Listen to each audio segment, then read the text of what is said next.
Good evening and welcome to the Black Robe Podcast. I'm Carol Mitchell, your host for this evening, and I am in the beautiful studio of none other than Kim Davenport. We're here tonight with Kim and Joe Williams, two amazing talents that some of you may know something about, but they're working together on a very special project.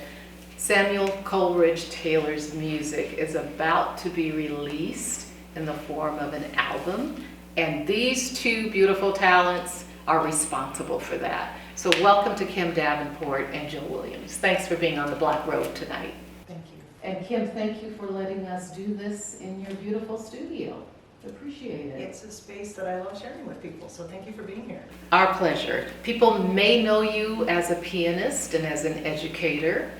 Some folks might even call you a scholar. You may not necessarily call yourself that, but people may know you from the Historical Society work that you've done. Of course, you've spoken at community events and shared your knowledge of Nettie J. Asbury and other jazz talents here in Tacoma. And you are a good friend and collaborator with Joe Williams, who is, he describes himself as a sound liberator, and I love that. You're also a pianist from Tacoma, and many people may know you from your work on the Tacoma Arts Commission, so glad to be with both of you tonight. Thank you. Let's talk about this beautiful project with Samuel Coleridge-Taylor. How did it get started? How did the two of you come to this work? Well, I love telling this story. It starts out as a pandemic story. In the earliest months of the pandemic, right here in the space, I was bored out of my mind, couldn't go out, couldn't see people, right? I mean, we all had that experience. And I decided one day I needed a project. I don't function very well without a project. And I started recording something each day and putting it on Facebook. Gave me a chance to hear from friends, and people started looking forward to these daily recordings. And I started with Bach, a piece, sort of an epically long piece called the Goldberg Variations, and I did a little snippet of it each day. And when I finished that project, I put out a little message that said, what should I do next? And Joe responded right away with, why don't you do Samuel Coleridge-Taylor's 24 Negro Melodies? Oh, and why did you come back with that? Out of all the things you could have chosen, why Samuel Coleridge-Taylor? I mean, for me, the piece epitomizes virtuosity, musicality, culture. It's a mammoth undertaking, and I know in the wrong hands it could be a dud. So I always really appreciated that Kim was open and willing for such a big challenge. And it's not just the technical challenge, but also meeting the moment of the time, the pandemic times. Our society with the racial reckoning. Many artists I have found were looking for an opportunity to use their gifts in a way that underlines the moment. And that's a piece that is so relevant that it does so then and now. Tell us more about who Samuel Coleridge-Taylor was, and why should Tacoma care about his music or want to hear it performed? So there's so many reasons why I think people should know much more about this composer than they do. Coming back to that simple Facebook message, you should look at this. The first thing that came to mind when I saw his message was, I've heard of this composer, but I don't know anything about him, and I don't know anything about these specific pieces. And that was a moment of academic and professional shame, because I have multiple degrees in music. I've been around all this time and never heard. Exactly. So then it's okay. Why? Why do I not know about this music? And it was an obvious reason, which is classical music is rooted too firmly in white supremacy, frankly, and we deliberately don't tell these stories as much as we need to. So Coleridge-Taylor was a British composer born in the late 1800s and lived into the early 1900s. Unfortunately, he died very young, which is also part of the reason I think we don't know his story more. He didn't have the chance to really cement his legacy.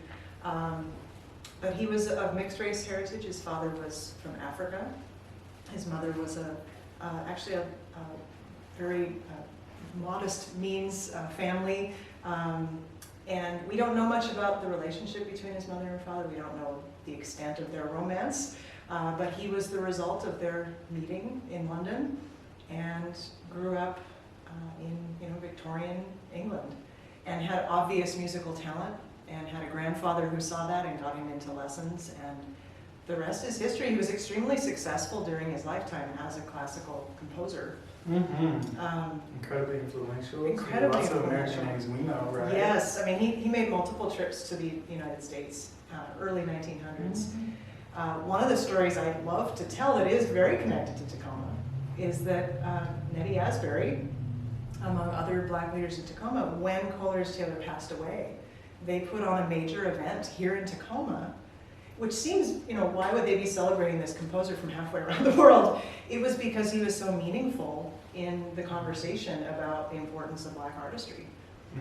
So there's coverage in the Tacoma newspapers about all these Black artists in Tacoma getting together and playing his music. Including Nettie Yes. Asbury herself. That's right. That's right.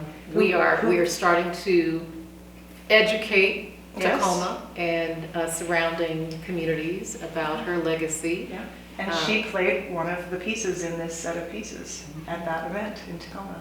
So Joel, tell me a little bit about your personal favorite, if you have one, on the album. Kim's going to be releasing her album and having an album party coming up on the 30th of October. Thank you for supporting the Institute for Black Justice as part of that release party. We're looking forward to great food, great music.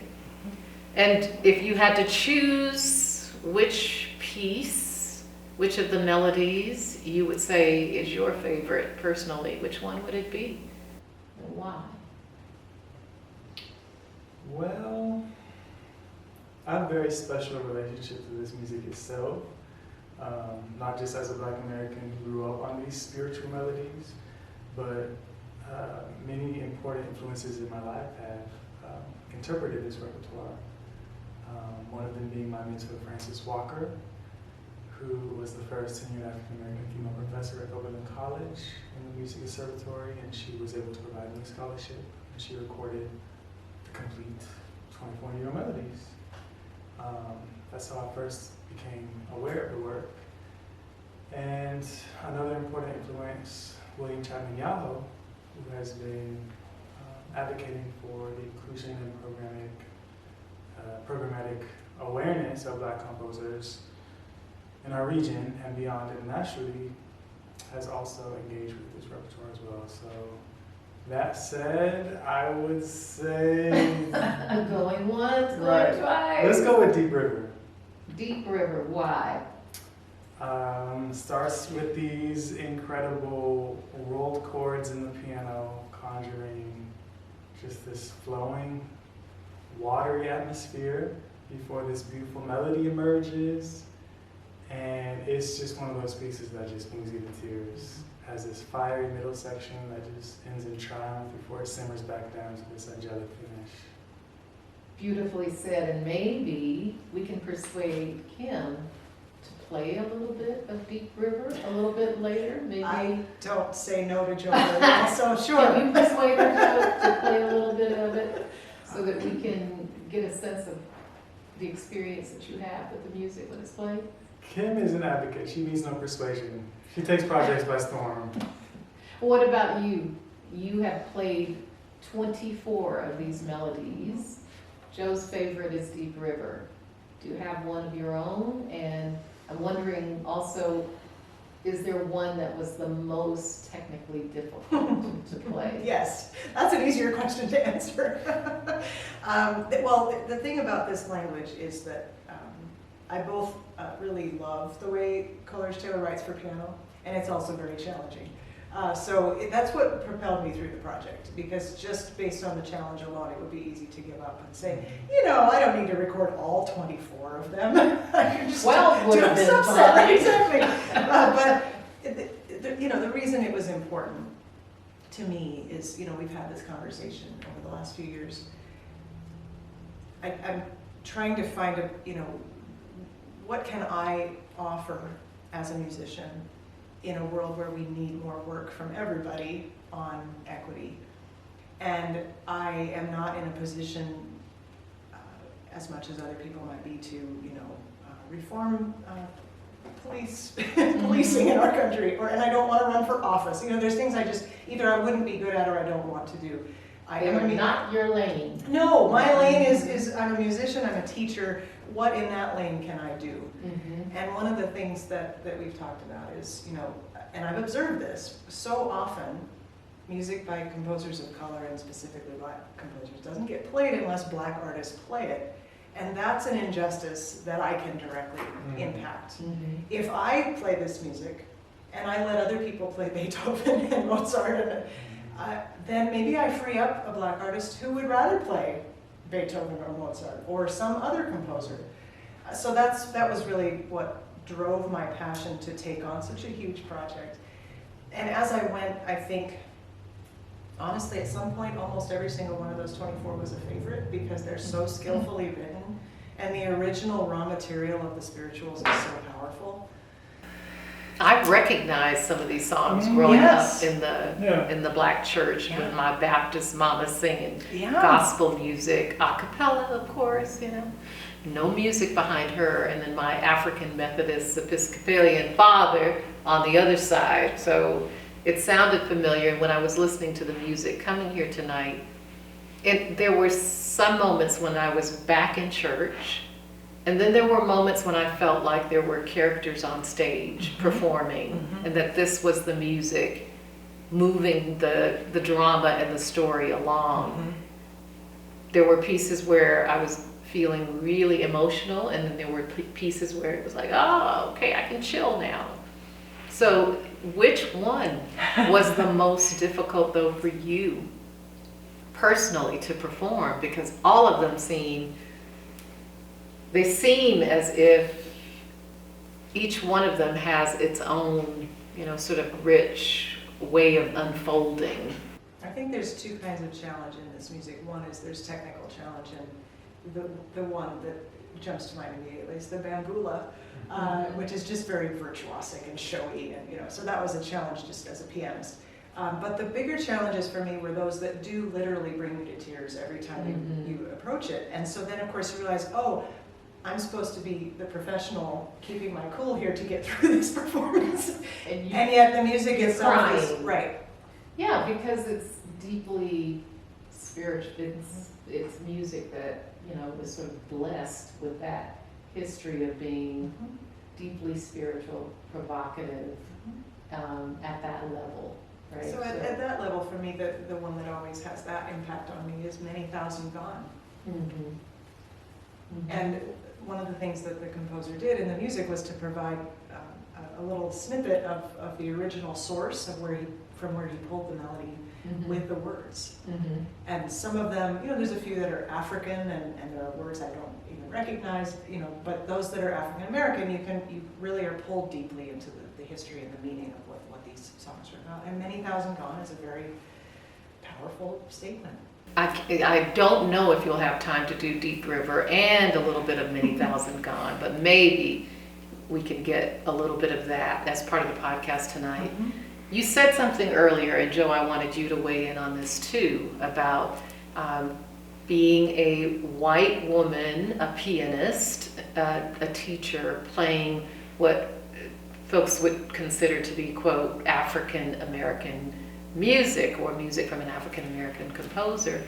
And so, Joe, as we think about this, I would expect some people would say, why should Kim be doing that? Is it appropriate for Kim to play this music? What's your take on that?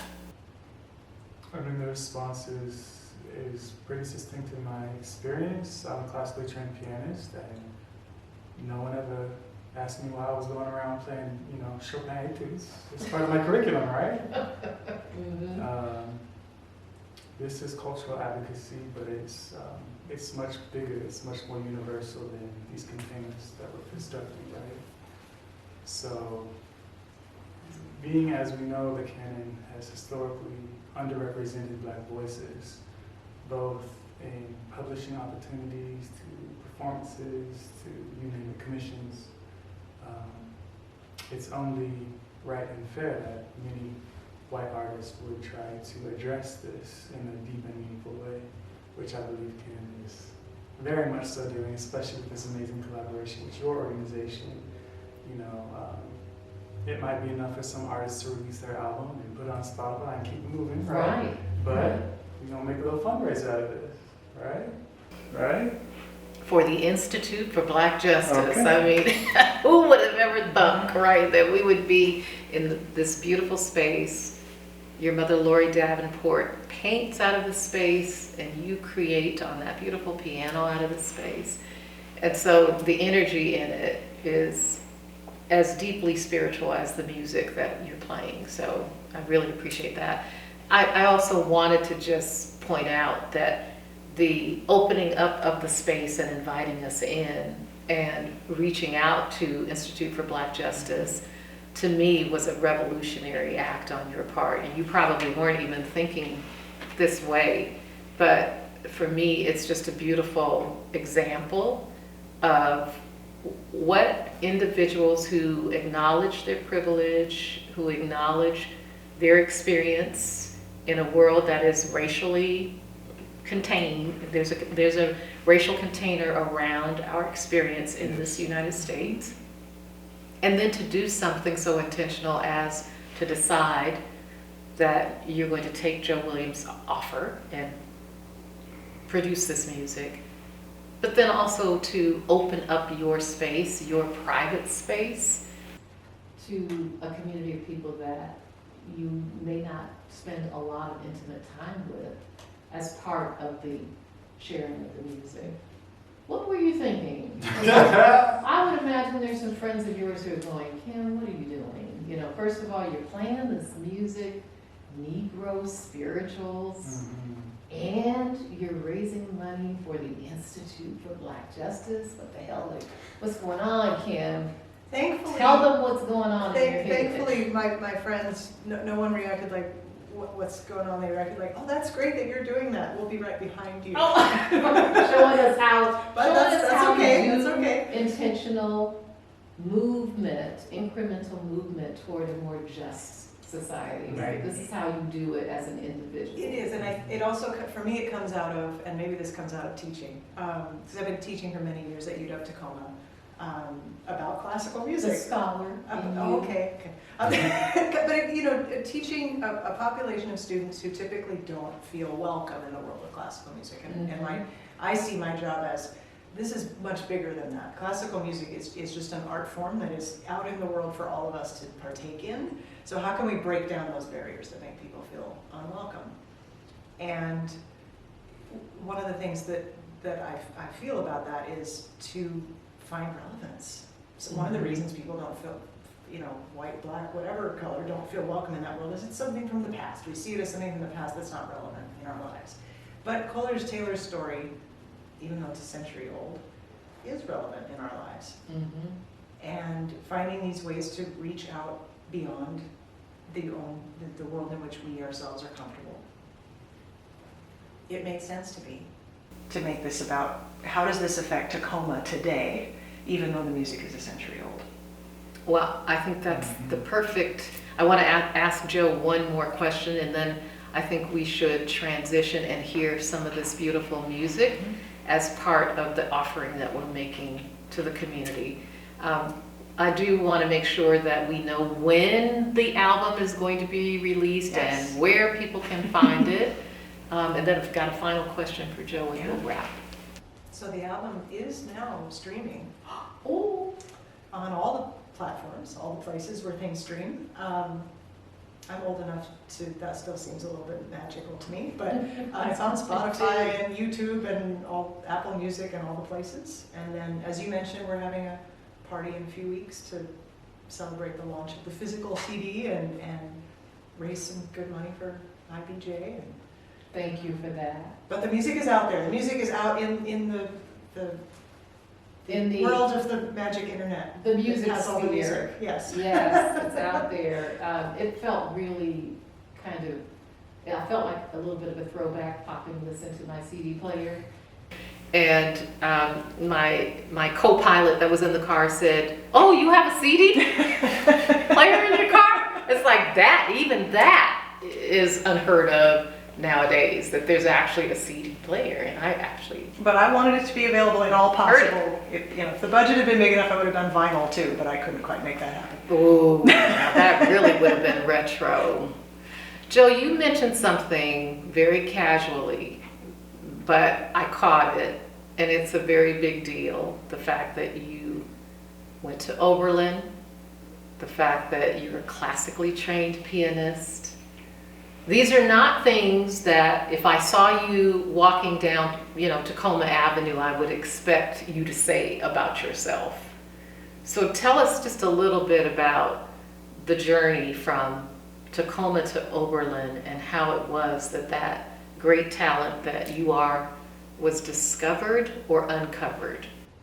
What was the secret to that? Because I'm sure there are other Joe Williamses wrapped in packages that people wouldn't expect to be sitting behind a classical piano, right? Absolutely.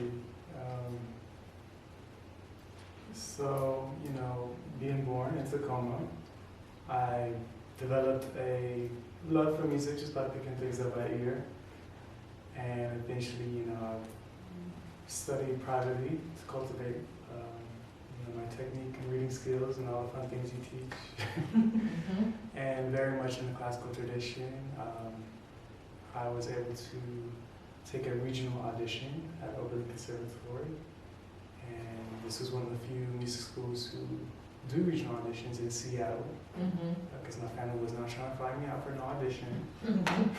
Child, you don't go to TCC or base like the rest of your siblings. Right, yeah. And, for me to have access to a teacher who was really adamant, ultra about a high standard of music education, I knew that wasn't going to cut it. Because locally we don't have something as rigorous as what I was wanting to pursue, right? Where did you study locally though? Where did you go to high school? Yeah, I started in Lincoln, then I transferred to Stadium. Yeah, again, for the access piece to a more rigorous, challenging music education, which is a legitimate form of study. I have a master's degree in piano, you as well. Yes. So, for me to be able to have that opportunity, I do feel a sense of responsibility now that I have relocated back to this community to ensure anybody walking down the street could be a classical champion. Why not? Why not? Yeah. Well, I think these collaborations and the fact that you've come home, you're on the Tacoma Arts Commission, Kim, you're at UWT. I'm sure you're scouting and keeping your eyes and ears open to the possibility that the person standing next to you in the latte line may be the next Joe Williams or the next Kim Davenport, right? You never know. Playing Samuel Coleridge-Taylor on a podcast and a video cast with Carol Mitchell someday. Who knows? Could happen. I want to close and just have you one more time remind people of where, I forgot something. It's the fact that you're going to be doing some concerts together in the future around this music, right?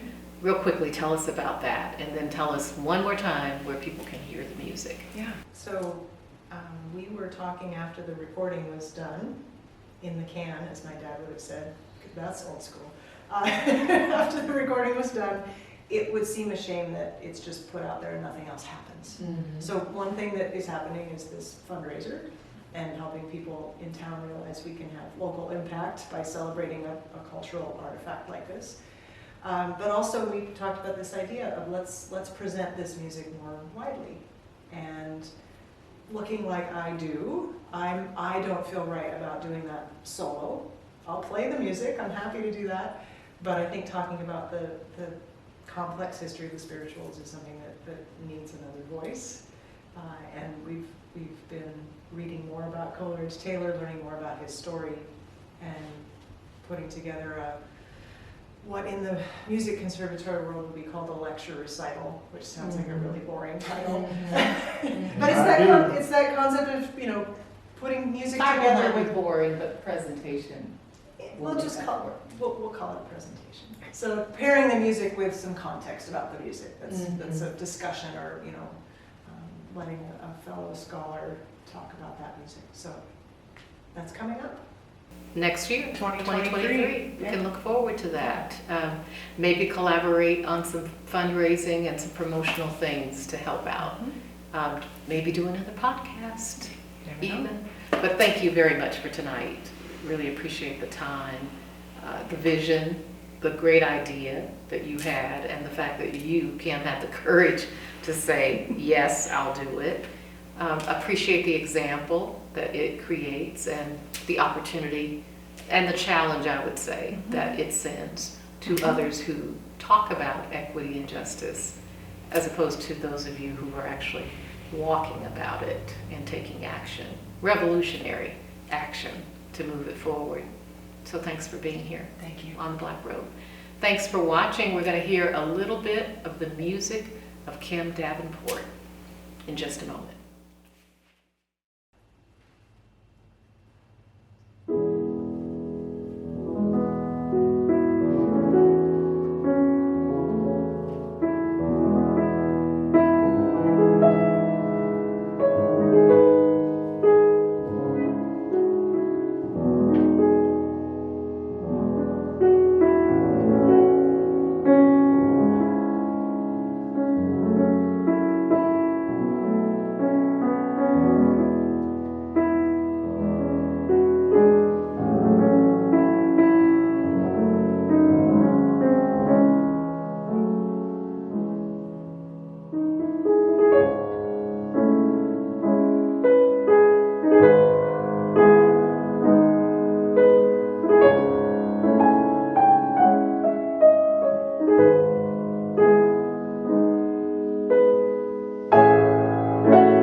Whenever you're in.